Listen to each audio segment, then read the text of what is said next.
climate change requires attention.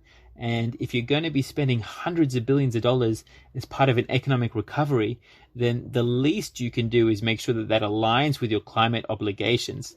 You can stimulate the economy from the pandemic, but you can also drive climate action. You invest in clean energy. You invest in manufacturing based on clean energy. You invest in hydrogen energy, but using renewable energy rather than using gas and coal.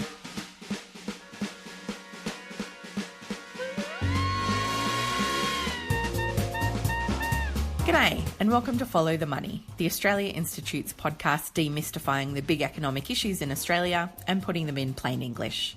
I'm Ebony Bennett, Deputy Director at the Institute, and at the time of recording this, on Tuesday the 19th of May, The Guardian is reporting that Australia has 704 active cases of COVID-19, 6,258 recovered cases and a sad 99 deaths. Remember the climate wars? Yep, seems like a lifetime ago, but since COVID-19 knocked climate change off the front pages, something remarkable's happened. Nature's taken a deep breath. The COVID-19 pandemic has exposed the fragility of all societies and economies to global shocks, such as disease or climate disruption. As we recover, we must build back better for people and the planet. We need to tackle both the corona pandemic, this crisis, at the same time as we tackle the climate and environmental emergency. But once the COVID-19 threat passes, the question is now being asked whether the world's economies will be looking to the fossil fuel industry to lead the recovery. And it will allow taxpayer dollars to be used to subsidise carbon capture and storage projects. What I've said is that we favour technology over taxation. Best available technologies coming out of COVID-19 to support these crucial industries, manufacturing, transport, agriculture. And we've got this $2 billion Climate Solutions Fund that is well positioned to provide that support to invest in the very... such as clean energy and smart manufacturing. We need a Green New Deal to build a clean economy and a caring society. The opportunity has arrived here in this chaos that as we reform a really damaged economy, now is the time to embrace those renewables. Now is the time to make that change. And because Australia has had such success at suppressing the pandemic, now talk is turning to the recovery. And Energy Minister Angus Taylor has talked about the economic recovery being led by the gas industry. We seem to have a national COVID-19 coordination commission that's stacked with fossil fuel executives, and Australia doesn't have the best track record on climate change in the first place. So this week I wanted to talk to our Director of the Climate and Energy Program at the Australia Institute, Richie Merzian. G'day, Richie. Hey, Ebony. So this idea of a gas-led recovery, we'll get to that in just a second, but can you paint a picture for me? Where does Australia sit in terms of climate policy? What is Australia doing? What's our track record? Australia has a poor track record when it comes to climate policy. A recent international survey carried out by the international think tank Germanwatch found that Australia ranked worst out of 60 major economies in terms of climate policy. And that's because Australia doesn't really have any credible climate and energy policy.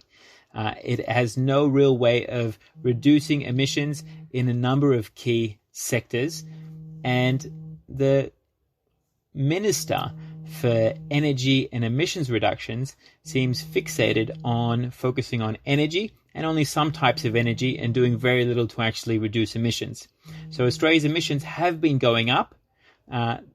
And Australia's plan to meet its Paris Agreement target will only work if it uses a loophole in international negotiations to get away with not actually reducing over half of its undertaken target under the Paris Agreement. This real dodgy and of no real legal basis, this loophole known as the Kyoto carryover, is something that is being opposed by almost every country around the world, and it's something that Australia will struggle to justify.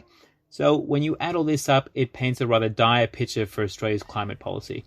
Yeah, particularly after the just awful black summer of bushfires that we've had. You know, Australia has a huge amount to lose from climate change, and it's 2020 and we just seem to be going backwards in terms of climate policy, which leads me to Energy Minister Angus Taylor's comments about the economic recovery being gas-led. That's obviously a huge concern. This idea of a gas-led recovery, does it have any merit, Richie? Only for those in the gas industry. There's no particular reason why you would invest in gas as part of the economic recovery. In fact, there's many reasons why you wouldn't. Gas is quite a poor sector when it comes to job creation. According to research we have coming out soon, you could invest in almost any other sector of the economy for the same amount of money and create more jobs than you could the gas sector. So it's not good for job creation. It's not necessarily good for income for the country, given that a lot of the gas companies make huge investments and don't pay much in terms of tax. And it's certainly not good for the climate. Gas is not a transition fuel. It is a fossil fuel. It has high emissions. And really, the gas industry have gotten off far lighter than, say, the coal industry have in Australia and globally.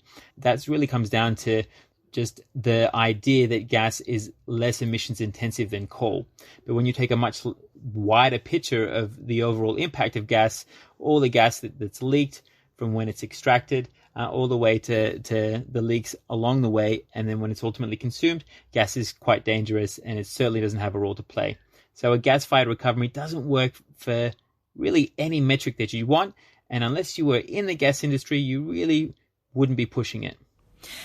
So I noticed that the Australian Energy Market Operator put out a report recently that talked about the fact that within the electricity market, within the national electricity market, that it's entirely possible for Australia to reach 75% renewables by 2025, as long as we don't put in regulatory barriers or investment barriers or other barriers to renewables increasing their participation in the national electricity market. Can you just keep us up to date on where that's looking at the moment in terms of reforms to the NEM? It was looking good, and then the big energy companies, the big energy companies that produce energy and then also retail it. So we're talking about Origin, talking about AGL, we're talking about Energy Australia, which is owned by a Hong Kong company.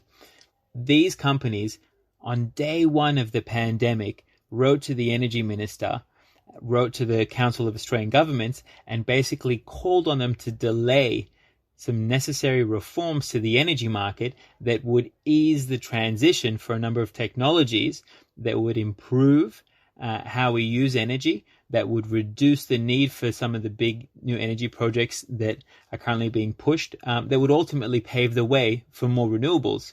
So on day one, they were out there trying to delay these key reforms, ultimately because it was going to impact their business, which is using big coal and gas generators, and then retailing it out to Australians. So it's not necessarily looking that good.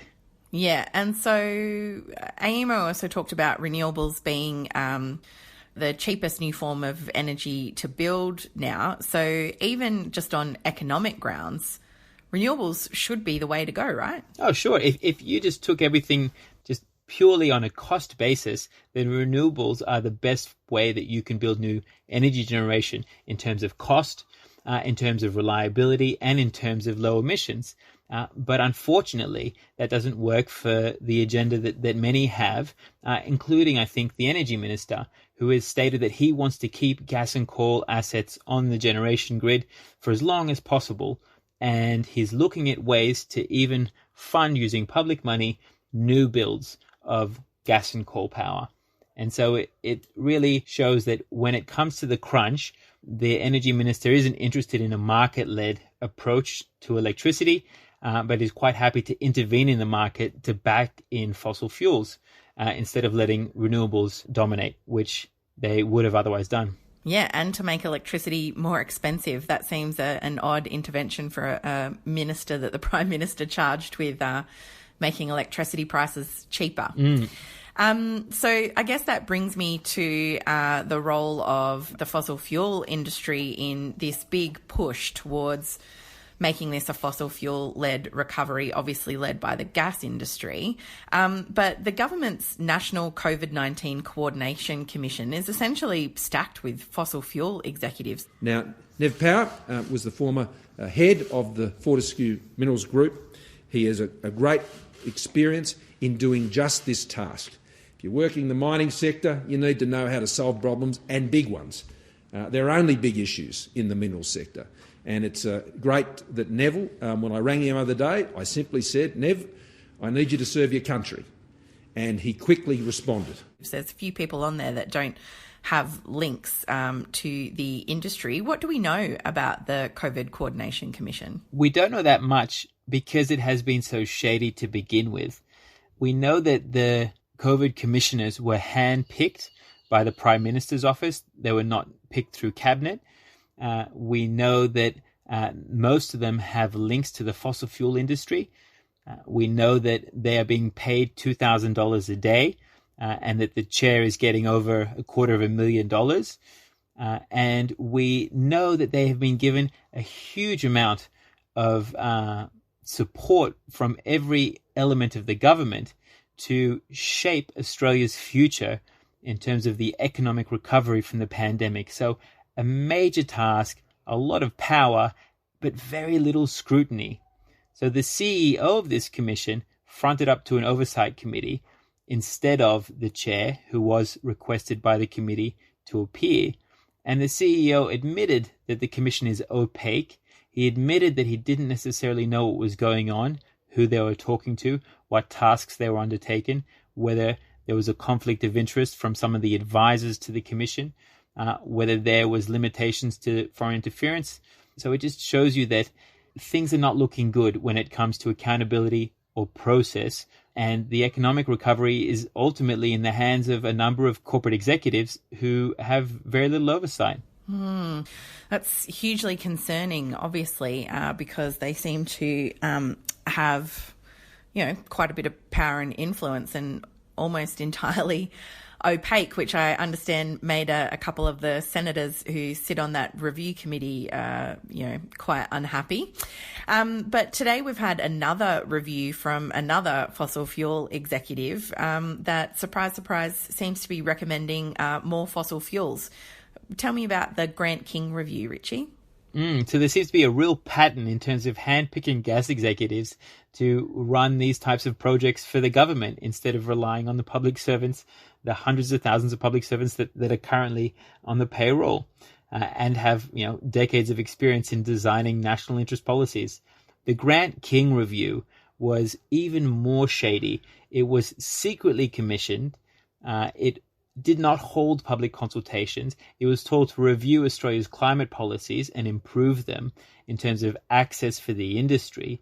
And lo and behold, it was released today along with the government's agreement to almost every recommendation. And ultimately, it just cuts what is commonly referred to now as green tape. So it makes it easier to access climate funding for these big polluters. It reduces some of the oversight and regulation that's expected on these large polluters. It allows for some crediting if you overachieve on your baselines that have been set for large pollution facilities. But the real risk here is that it will import some of the dodginess that Australia is benefiting from this Kyoto Protocol into our local market. So much like Australia had a really easy baseline under the Kyoto Protocol, which is why it meet and beat its target, as the Prime Minister often says, it's now allowing companies to do the same thing locally by giving them generous baselines and now allowing them to credit in order to meet and beat their targets as well. So it's just importing dodgy accounting tricks as well. So it is not good news for the climate. So, Richie, the media seem to be reporting one of the outcomes of that review as essentially a new emissions trading scheme. Is that what you're talking about there? Can you unpack that for me? So the King Review recommended that we take this safeguards mechanism, the whole purpose of which was to cap the emissions on the largest polluting facilities in the country and to allow those facilities to get credit for overachieving their current caps. And in a sense, it creates a market mechanism. But that market mechanism is quite a dodgy one. It's basically the same principle that got Australia into trouble with the Kyoto Protocol. It's a very generous baseline and allowing crediting to carry forward, which ultimately reduces the overall emissions ambition. Now the King Review is talking about importing that same principle to the local market. So it's not necessarily good for the climate, but also it's probably not even going to fly for the coalition, which seems to be allergic to anything in the form of a carbon market, let alone one as soft as this. So it is something to keep an eye on to see where it goes. But ultimately, it doesn't look good. And one last thing I'll ask you about in terms of that review. Am I mistaken in thinking that it also talked about that beautiful old unicorn of carbon capture and storage, which always seems to be 10 years away? It certainly does. So what the King Review recommended is that we come up with a new way to fund carbon capture and storage, given that we have already spent, as the government, $1.3 billion on CCS, and we don't have a single clean coal program to show for it. And now King is talking about a new method to fund CCS. And not only that, but he wants to water down the limitations on the Clean Energy Finance Corporation and the Australian Renewable Energy Agency, our two key bodies to fund clean energy. He wants to allow them to fund carbon capture and storage. So it's not enough that they've pork-barreled $1.3 billion with nothing to show for it. They want to tap into the limited amount of climate funding, the $2 billion we have over the next 15 years, and use that as well. Talk about greedy. That's quite something. I remember, I can't remember if it was 07 or 08. I went to check out one of the state-of-the-art, I think it was called Zero Gen carbon capture and storage projects in Queensland. And we drove past it and it was a paddock. And I think it probably still is. So that's the state of carbon capture and storage in Australia. There we go. Not much has changed. And it's worth adding that not only has Australia gotten carbon capture and storage wrong, so has almost every country around the world. The International Energy Agency, even the IPCC, every standard, every goal set for carbon capture and storage has failed, and yet we continue to back this loser. Well, that's a rather depressing picture. What are other countries doing at the moment, Richie? Many other countries are doing many other things. If you take a view beyond just the immediate next few months, you realize that climate change is the crisis that we will need to turn our attention to again. It was only, a few months ago, as you mentioned, the Black Summer was here. Many of those communities on the South Coast, are still dealing with the consequences. And so climate change requires attention. And if you're going to be spending hundreds of billions of dollars as part of an economic recovery, then the least you can do is make sure that aligns with your climate obligations. So many countries, many industrialized countries like New Zealand, like South Korea, like many European nations, are looking at how they combine the two. They're looking at how you can tick both boxes. You can stimulate the economy from the pandemic, but you can also drive climate action. You invest in clean energy. You invest in manufacturing based on clean energy. You invest in hydrogen energy, but using renewable energy rather than using gas and coal. You invest in transport that is low emissions, like electric vehicles. So many different ways that you can go about doing this to build jobs and economic sectors that last beyond just the near term. And that's the real opportunity. And it's an opportunity lost. And you'd think Australia would do it. We have a Minister for Emissions Reductions and Energy. It's within Angus Taylor's portfolio to address both, but he doesn't seem to do that. And the question should be asked why, because this is a rare opportunity to do it, and we're squandering it once again. So in summary, now is the perfect time to be investing in renewables to make electricity cheaper in the long run, but also cleaner. We could be investing in the electric vehicles market and making sure we're prepared for that. And essentially all we're doing is investing in or trying to invest in more fossil fuels. Is that about the summary? That's about the summary. There's not much good news when it comes to climate change, but the silver lining is that there has been a dip in emissions in the transport sector, and the electricity sector has dropped a slight amount too. So there's been a slight pause on national emissions, but that's an opportunity to actually build back better. And hopefully that message will come through to Angus Taylor, And to the Prime Minister, they just need to stop commissioning fossil fuel executives to provide them with that advice. And just finally, Richie, I wondered if we might just have a word on the states here, because we've all seen very clearly that the government is able to take expert medical advice during this pandemic and has had great success. But there's also been a rather large degree of consensus between the Commonwealth government and the states. Do you have any hope that this role for expertise and the role of science and the new consensus that we've found during the pandemic will continue when it comes to climate change? Is there any hope from even the states leading the charge on this? You definitely take some hope from the states. Every state and territory has a net zero by 2050 target, which is the least a developed country can do to help meet the Paris Agreement goals. And this includes the coalition governments in South Australia, in New South Wales, in Tasmania. And we've seen some ambitious things put forward by South Australia, which could hit 100% renewable energy in the next few years. We've seen Tasmania talk about making 200% renewable energy. We've seen New South Wales look at investing in new renewable energy zones, and also undertaking a review of how it can combine economic stimulus with low emission pathways. So there's some good signs from the states, and hopefully that collaboration, that cooperation, that national approach on both federal and state percolates through and delivers us an actual economic recovery that also aligns with climate action. Thank you, Richie. Pleasure. This has been a special episode of Follow the Money, and we're aiming to bring you shorter but more frequent episodes during the pandemic, so please stay tuned and make sure you're subscribed on your favourite podcast app. For the latest health information, you can check health.gov.au or listen to the ABC's excellent CoronaCast podcast, which comes out daily. This episode was recorded on Tuesday, the 19th of May 2020, and things may have changed since recording.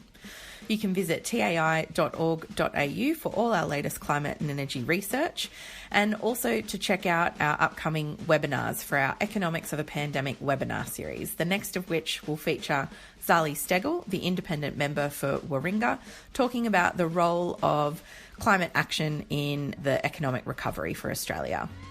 We're on Twitter at the Oz Institute with an AUS. My Twitter handle is Ebony_Bennett with a NNT. Richie Merzian is at Richie Merzian, all one word. And this episode was produced by Jennifer Macey with the help of Ethan Ricks and Lucy Law. Our theme music is by Jonathan McFeat from Pulse and Thrum. And please stay home if you can, keep washing those hands, and thanks for listening.